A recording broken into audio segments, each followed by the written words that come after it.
everybody, this is the next episode of Occult Class. We are late because Christine got lost, but she's now found and we're ready. Lost? Yeah, in the woods. In the woods. Looking for the shrews and got lost. Couldn't find any shrews. We found a tornado though. Yeah, it was hard to miss. Yeah. It took out every human's power in like 5 miles. More than 5 miles. It took out everyone on Ottawa. Ottawa's only 5 miles big. Ottawa's very small and it has about 5 people who live there. It took out everybody's power. If you guys find that the audio is different than normal, it's because Bob is actually here in Ottawa. We have power again. Thank goodness. Yeah, I'm not using the blue snowball. I'm using this thing. It's a Blue Yeti. It's a Yeti. Alright, because Yetis are stronger than snowballs. It's like Pokemon. It's like a level up. It's like Pokemon. Mm-hmm. Like Pokemon. You know Pokemon spelled backwards is Blue Yeti? Guys, I've been stuck with this joke for like almost a week now. I hate this. Only been 3 days at the most. It's a great joke. I'm glad I could say it live. Not live It's at been all. immortalized. But we're back. We've restored the power. Christine built a Skynet to absorb the power. Yep. So now she has internet and food. And food. Yeah, I have food. We've been feeding him. Mainly just chips. I like chips, okay? Yeah, I'm just saying, mainly just chips. I love chips. We got Chinese food. Anyways, back to the spooks. I mean, we never went to them, so you mean... True. Plat. Sorry, can't cough into a mic. No, can't. Um... You can go first? Wow. Sure, I'll go first. Since we had the tornado, I thought I'd have some... Tornado-related spooks? Well, like storm-related spooks from Japan. Some yokai. Windy yokai. You heard it here first. You heard it here first, folks. Christine found a windy yokai. His name? Well, I found many, so... Oh, okay. No, I'm gonna start off with Ubume, which is like pretty much. Ugu. It's a spirit of a woman who died during childbirth. It's also kind of like there's a common depiction of Ubume in the rain. Is she the Teruterubozu? No. I'm gonna have this song stuck in my head again. Okay. No. So the Ubume is a spirit. Most, like, I think we talked about it before, like, with, like, Yuki Onna and things like that. There's a lot of spirits of the same story. Like, if you see a woman, like, walking around with a baby, she'll ask you to hold the baby, and the baby will, like, get heavy or whatever, and then you die. That's her story. Like, There's that's what she did. There's an old guy that does that. Yeah, exactly. It's, like, there's many, many stories that do that. So that's the actual original story. That's the one spirit. But it actually found out something interesting that it's kind of based off of like not like a name meaning. So like it's typical for like her to be seen during storms and stuff like that. That's why she's like, hold my baby, keep it warm. So miscarriage in Japanese is Mizuko, which means like water baby, water child. What? Oh. So that would explain some of the like water themes that she has. Because she had a miscarriage, because that's like the idea of it. I got it. Yeah. I connected the dots. But yeah, so that's Ubume. And like Wow, how we talked spooky. about like Momo, who has literally the same story as Ubume. Yeah, she's a good voice actor. I'm kidding, that's not her name. That was a character she played. I'm sorry, that's an inside joke. If you want to know that joke, better go watch March Comes In Like a Lion. And then go watch Dragon Pilot. And then watch Dragon Pilot, yeah. That's the joke. Should I move on to my next topic? No, I'm No? going to move on to my next topic. Cool. I'm going to click this button. My password is 6967. I can't believe that's... Yeah, You it's just funny. said your password. So they'd have to come get my tablet in physical life and touch it. Touch. Alright, we're going to start off with the classic, the first, the Wappletanger. The Wapeltanger? The Wapeltanger. We have a Tanger outlet here. Yeah, that's where he hangs out. The legend began in the 16th century in Wildrik, Antwerp, Belgium, specifically.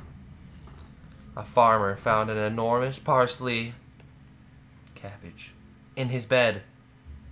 When he touched the veggies, they turned into a baby. It was kind of cute. And he was like, what the? But he is not capable of taking care of such a vegan baby. And he sent it to live with some random family in Antwerp that wanted it. And the years passed, and the boy grew into a helpful lad.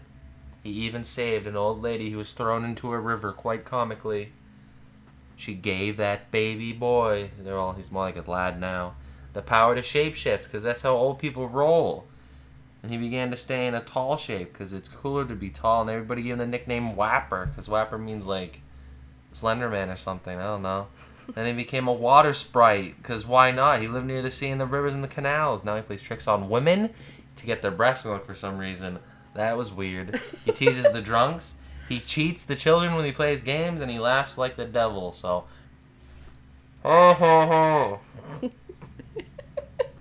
That's his backstory. Isn't that good? That's so weird. Here's a funny tale of an interaction. A man was sitting in an inn. When he went home, he was rather drunk.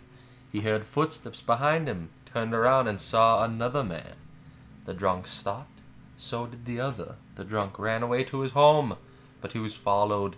He was scared and hid in his bed like a small child, when suddenly a man began to knock at his window, and to his Landjawapper. He was as big as a house, and he said, if you get drunk again, I'm going to snap your neck. That's so rude. And then he was sober for the rest of his life, I assume. Yeah, that's scary. Yeah, it's funny. Here's another fun story. Children were playing nearby Steenplein in Antwerp. Suddenly, a rich man approached.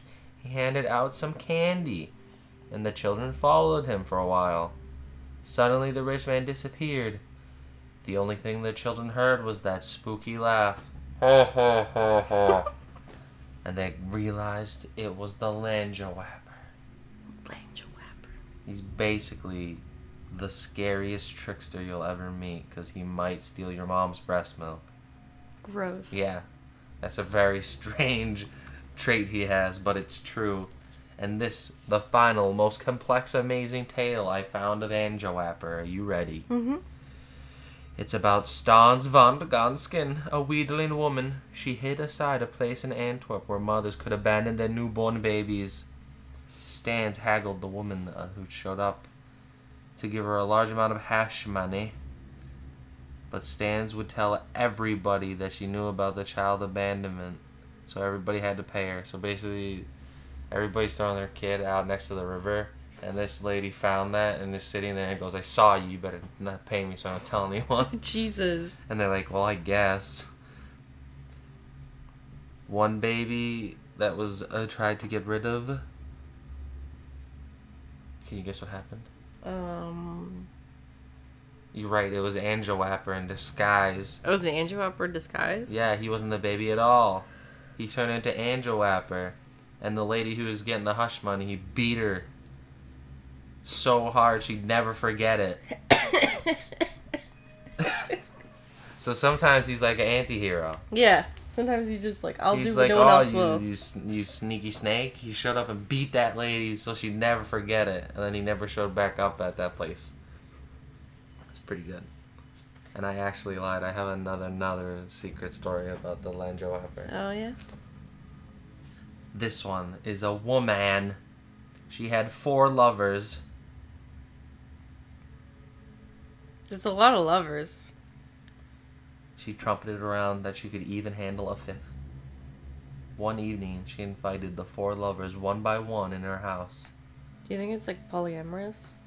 No, I think she wasn't telling them. Oh, that's rude. Most likely. 1 hour before the first lover arrived, someone knocked at her door. It was a man who presented himself as the new 5th lover and invited the woman for a walk. She agreed. Meanwhile, Landjawapper hid in the house and used his shape-shifting gift. He wanted to know if the other 4 men really loved the woman, so he gave them each a task as he was her. You look like her like this. Can you guess what he had them do? You're right. The first man was sent to the cemetery to sit under a big cross. Why? The second had to lay down in a coffin under the cross. The third had to knock on the coffin until someone turned up. And the fourth had to walk on the cemetery with a big old chain in his hand and drag it on the ground. Can you start piecing together what this plan is? Making a haunted house attraction. Nope. As expected, the first suitor died of fright when he saw the second crawl into the coffin. The second had a heart attack when the third knocked on the coffin. And the third dropped dead when he heard the fourth run with the chain. The fourth suitor, baffled, returned to his lover, the real one, who was home from the walk. He told the story to her, and the woman was so scared she died of a stroke on the spot. The fourth man went crazy, jumped into the river and drowned. And the fifth man was revealed to be Landra Wapper's assistant. Assistant? He has assistants now. I mean, if he comes and asks you to be assistant, he's like super tall. He's gonna have to. Sure. But yeah, that's how it's his gig. He does really funny pranks. That last one was a hoot and a holler. No. It's so sad. Yeah. So many people just died. Yeah, he took out all 5, or well, 4. No, it was 5 of them because you count the lady. Mhm. Yeah. Your notes are way different than I thought they'd be. What do you mean? Like, there's so many. You did a good job. I just like have I got footnotes.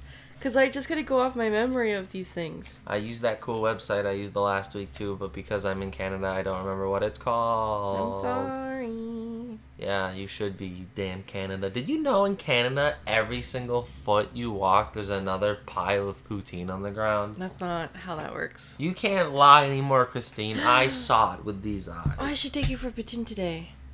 Like real Well, there poutine. you go. Yeah, see, I told you it's right outside. Well, we're going downtown. We can go to Biting the Holy outside anyway. Smokes. Or whatever it's called. Smokes? Smoke shop, where pub is made of green. No. Okay. I'm going to talk about Anime Ona, which is like actually kind of a yoga. It's really simple, but I really like her as an idea. So it's literally translates to like rain woman. Rain lady. I don't really know what she does. Like, she doesn't really... She just kind of walks around in the rain. Yeah, she's chilling. I'm pretty sure it's like a spirit of a woman who, like, died of hypothermia. Oh, is she the Teru Bozu? She is not the Teru Bozu. I'm sorry. I don't actually have anything about the Teru Bozu. I was gonna, like...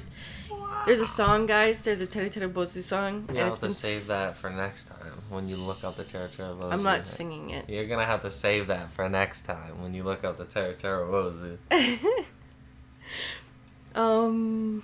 But yeah, so it's this Anime Ona is a woman shown in most pictures of her as a woman who's standing in the rain and licking her hand like a cat. Their palm or the back? Doesn't matter. Both. It does. The palm's weird. The well, back's like a cat. this one cool. is like the most common one. Like so the just palm. Her wrist, palm. Ew. She's trying to taste something she She's grabbed. just licking the rain off her hand. Still, all right. Everybody, answer. Would you lick the palm of your hand or the back of your hand with rain? I think you lick the back because it's not as weird as licking the inside of your hand. Christine does not care, but I need you all to tell her how wrong she is. The palm is weird. If you ever get the like food in chill. your hand, you can lick it. No, that's not what. You don't do that. I did it yesterday when I had chocolate in my hand. All right, everybody, please tell Christine to not be the Amane Omano. I have a design plan for her. Yeah, it's just gonna be a big hand with a tongue on it. She's also described as a goddess from China's Mount Washan, who is like, the saying goes that she is a cloud in the morning and rain in the evening. And they actually even have, I can't remember what it's called, but there's like this thing in Japan where you basically compile a story or a saying into 4 characters, like 4 kanji. Haiku. It's not a haiku. It's not a haiku. Anyway, so you take the 4 kanji and like place it into a design, and that's the story, just like in that like 4. A wakfu. No. No. But anyways, so, like, yeah. It's just, like, the cloud, morning, rain, evening is, like, the kanji for it. Cloud, morning, rain, evening. But it's also, like, I saw this, that this is actually a saying also in China. So, like, that's pretty cool. He's pretty cool. That was my story for Amiona. She doesn't actually have much. She just licks her fucking hand. She just licks her hand and probably has some, like, stories like Ubume, because, like, you know, they all gotta, right? Yeah, she's like, here, hold my sticky lick hand. And then it'll get really heavy and then you'll fall to the ground. Gross. Alright, my next topic is Ookempan. Ookempan. He's an ogre to the Tuhelche of Argentina and Chile. He looks like a big man, but he has a shell on his back and moves around on all fours like a pig. Ganondorf? Yeah, he looks like Ganon. He's like Ganon. He abducts children, enticing them with a bit of meat he has. Come on, kids. When they get too close, he grabs them and slings them on a box on his back on his turtle shell. And he carries them off. Any child playing all on their own is at risk of being taken and presumably eaten. Because he's an ogre. Attempts to stop Ookempan will fail, as his hard shell prevents any damage from reaching him. His weakness is his heel, which is unprotected. So Achilles' heel? He has an Achilles heel, yeah. It was Uken, truth, the man incapable of lying. So it was Owen Wilson who defeated Ookempan. He put an end to him and his kidnappings. He interceded after a child escaped by grabbing hold of an overhead branch as Ookempan had passed under it. Truth went to meet this beast at the top of a cliff and go, "Hey, what'd you do with those kids?" The ogre said, "I took them to increase my people." So maybe you make an Ookempan by putting a turtle shell on a child and then they get really big and crawl. You never know. No, they don't even get big. They're just kids with turtle shells. It's a demon. Ookempan also said, "I only eat Ray," which, or Rhea. It's R-H-E-A, which is a type of like a bird, a big ground bird that walks around. Rhea? Yeah, it's just a real straight up aminal. He only eats those, and he needed them to help hunt for them because he's a big fat crawling turtle pig man. It's hard to catch them. And after some more small talk with Truth, he pushed him off the cliff. Oh. Truth said, "Ha, got you." Pushed him off the cliff, shattering his shell and killing him. Oh no. It's a thought that the presence of fossil bones of what animal had people think that Ookempan existed. Can you think of what animal could be these bones? Don't look at my notes. I can't read it. My eyes are bad, remember? I don't believe you. You don't believe? I can't read books. So what animal? I don't know. A pig? Because he's a pig? Close. Elephants. Elephant? Okay. Yeah, because they're big. Because they're... Okay. Yeah, that's my Ookempan. Ookempan. They'll kidnap you and make you hunt birds, and then a guy named Truth will push you off a mountain.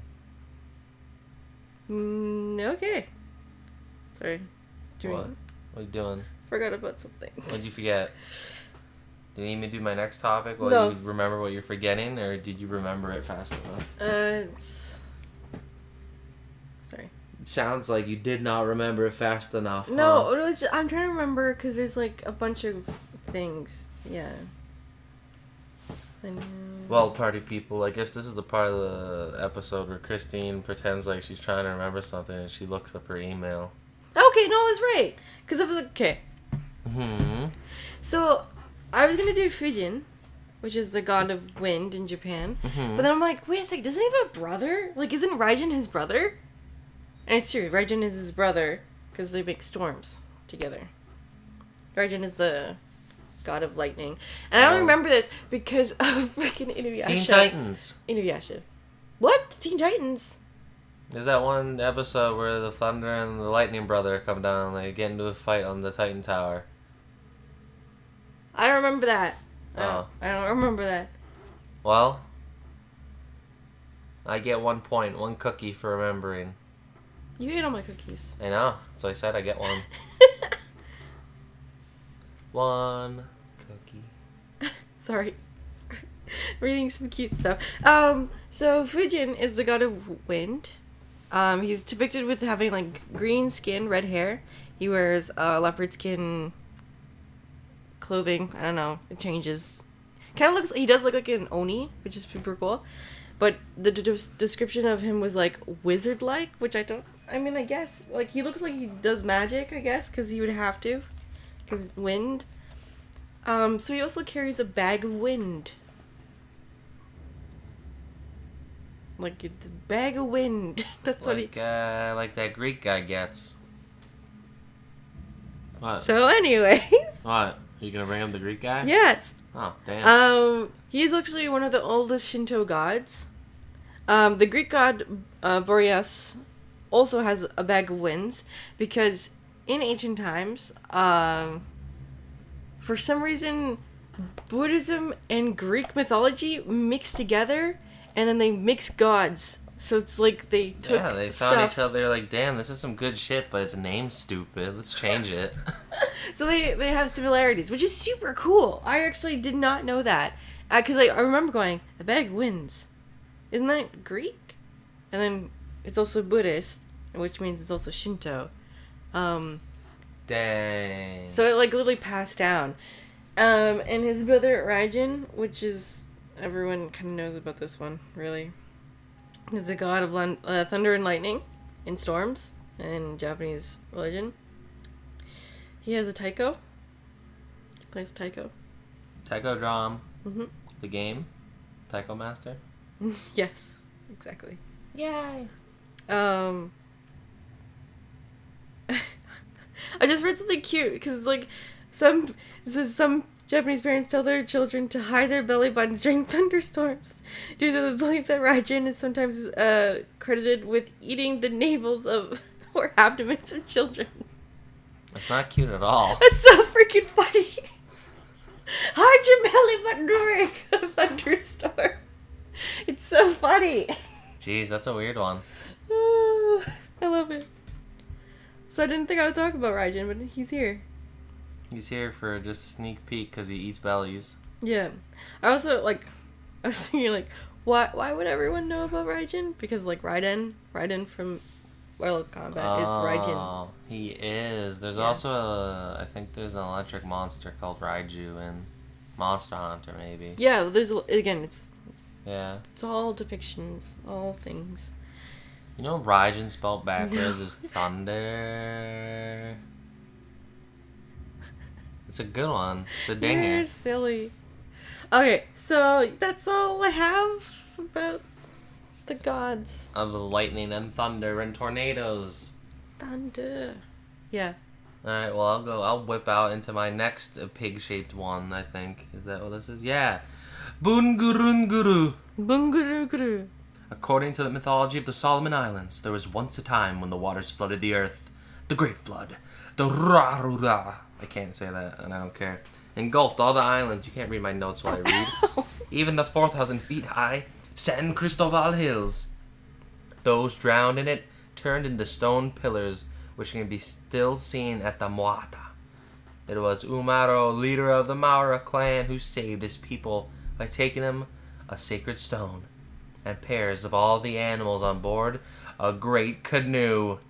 When the water receded, Umaru made landfall at Waimarai in the Arosi district and offered a sacrifice as thanks. From there, Anadora descended from a rainbow and guided them to their new home. So that kind of is weird because, I mean, in the Solomon Islands, that's like a... What's that guy who gets flooded? Noah's Ark? Or... Yeah, it's like Noah's Ark, but it's on a canoe, which is a lot easier to build than a boat. It can't hold as much. It can if you make it really big. Fair. Yeah, see, you fucking got trounced. Umaru is now buried there, and his sacred stone was laid on top of him. The area is now rich with magic, and visitors have to observe certain rules to avoid bad luck. Any trees cut down and left there will cause the lumberjacks to wander in circles, always returning to the cut tree. So don't cut trees.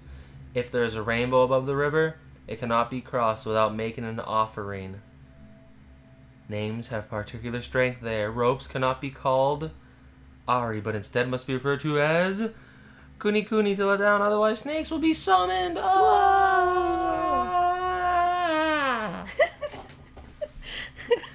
Of the spirits there, the most terrifying is the question guy we're getting to.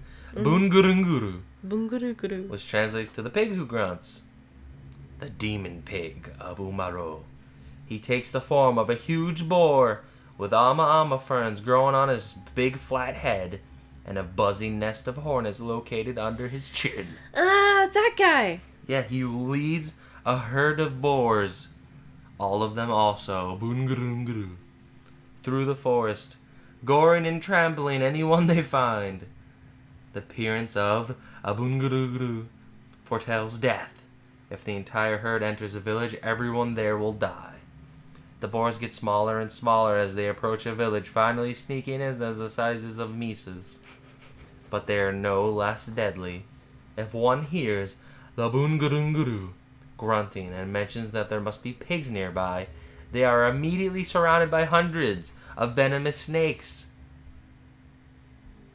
falling out of the thin air. Oh, okay. Can you guess why this is?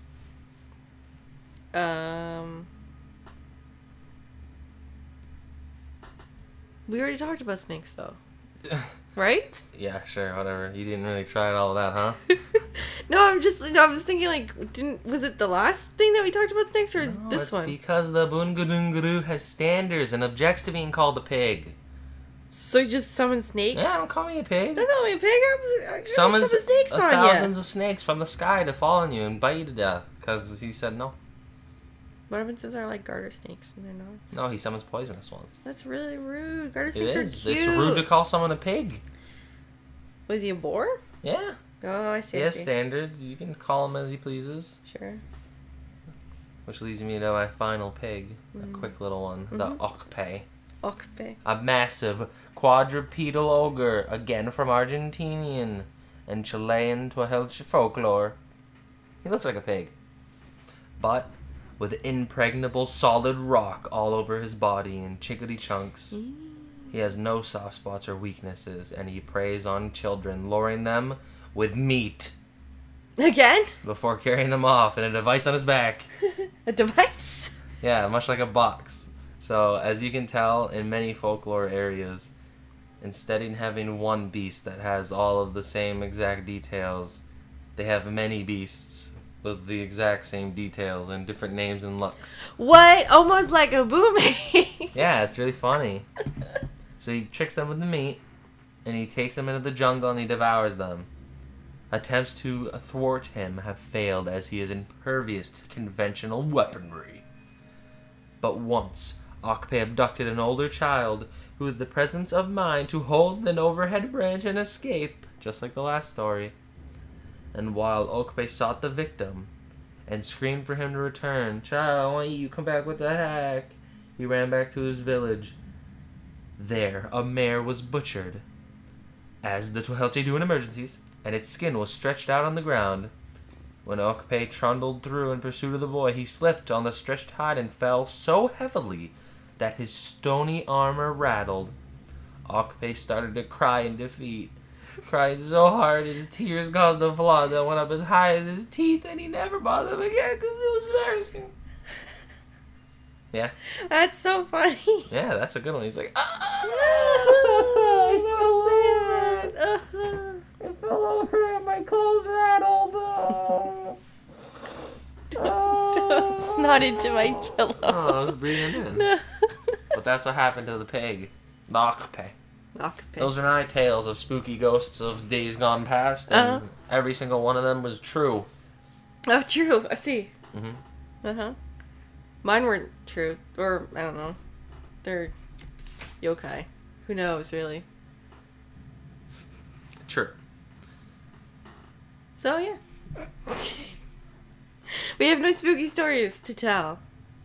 I mean, we might have found one spooky story for a later episode from yeah. one of our friends, but we don't know yet. We still have Christine's shitty stories, but she doesn't want to tell them because they're embarrassing. No one's said anything about wanting to hear them. It's a lie. only you want to hear them because you're like, just prove that you're Christine's Do it. haunted. Prove that you're haunted, because you are. I'm not haunted. But regardless, thank you again for whistling. Yeah. If you have a fun spookums in the comments to tell me, you can. Ooh, bless you. Or you can email us. Or sneeze. Or don't. I mean, do what you need to do. I've been having too much fun on that website that I forget the name of because I'm not in America and on my computer. I'm sorry. And I keep finding cool monsters there. They're really good at it. Look to last episode where I tell you what it's called, or wait till next episode when I find it. Yeah. I've just been getting mine from books. Sorry. Also, fun fact, Christine's room is full of bugs. I'm not. What? There's thousands of house centipedes. Ugh. Yeah. They crawl all over here in the dead of night. Gross. I'm like the mother of centipedes. Yeah, her face mask is made out of centipedes. Well, now it is because it's freaking lost. Yeah, lost in the centipedes. Well, it's gone forever.